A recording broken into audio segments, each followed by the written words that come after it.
শুভ সকাল, সবাই কেমন আছেন?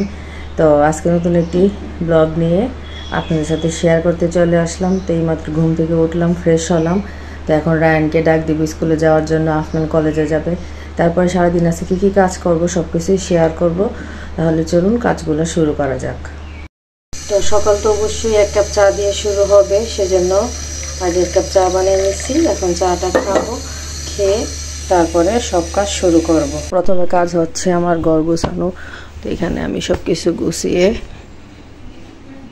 তারপরে কাজ করতে চলে যাই। প্রথমে চলে আসছি সামনের রুমটা গুছানোর জন্য। তারপরে এই সোফার বালিশগুলো ঠিক করলাম, সব কিছু গুছগাছ করে রুমটা একদম পরিষ্কার করে নিছি। তো ডাইনিংয়ে এখানে এই যে আমার বানানো আচার এগুলো রাখলাম। ওই দিন একটা ছুরি কিনে আনলাম। তো ডাইনিংটাও টেবিলটা মুছে পরিষ্কার করে নিছি। আর এটা হচ্ছে রায়ানমনির চাবি। আফনান কলেজে গেছে, রুমের কি অবস্থা করে গেছে। তো এখন এই রুমটা গুছাবো। এই যে বুক সেলফে দেখেন বুক কম, কাপড় বেশি। তো এই তো আফনানের রায়ানের রুমটা গুছাই নিলাম। আর বুক সেলফে এই যে তাদের বই, প্রয়োজনীয় জিনিস সব কিছু রেখে দিলাম। আর এটা রায়ান 2 দিন যাবত খুঁজতেছে, তো এটা পাওয়া গেছে। তা এখন চলে যাব রান্নাঘরে। তাহলে চলুন। সিনটা আর গ্লাসটা একটু পরিষ্কার করব, এগুলো নোংরা হয়ে আছে। তারপরে ঘর ঝাড়ু দিব, মাজা ঘষা করব। তারপরে বাকি কাজগুলো রান্না এগুলো শুরু করব। গোছানো শেষ হয়ে গেছে। তো এখন ঘরদোর পরিষ্কার করে নিছি।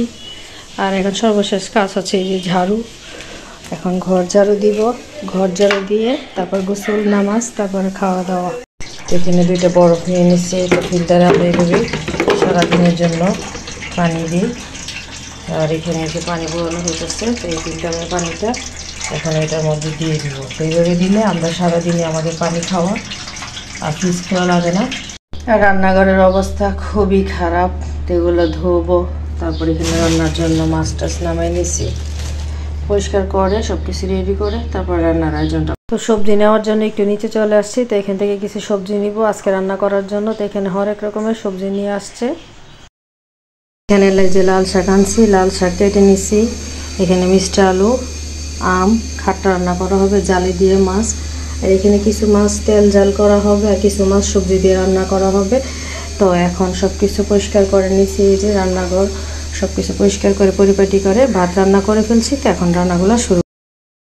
তো এই পাশে লাল শাকটা বসাই দিছি, আর ওই পাশে মাছ ভাজার জন্য তেল দিয়ে দিছি। তো ঝটপট রান্না শেষ করতে হবে, কারণ তারা স্কুল থেকে চলে আসবে। তো স্কুল থেকে চলে আসলে তাদেরকে খেতে দিতে হবে, সেজন্য খুবই তাড়াহুড়া করে আমি রান্নাগুলো শেষ করতেছি। তো এখন মিষ্টি আলু যে খাট্টা রান্না করছি, তো এটার বাগার দেওয়া হবে। তো এখানে আমি কালো জিরা, তেজপাতা, শুকনো মরিচ, রসুন দিয়ে দিচ্ছি। আর এটা দিয়ে বাগার দিলে মজা হয়। আর এই যে এখন তো বাগার দিব। তো এইভাবে আপনারা রান্না করে খেয়ে দেখতে পারেন। খাবারটা আসলে অনেক লোভনীয়। আর এটা হচ্ছে আজকের আমার সর্বশেষ রান্না।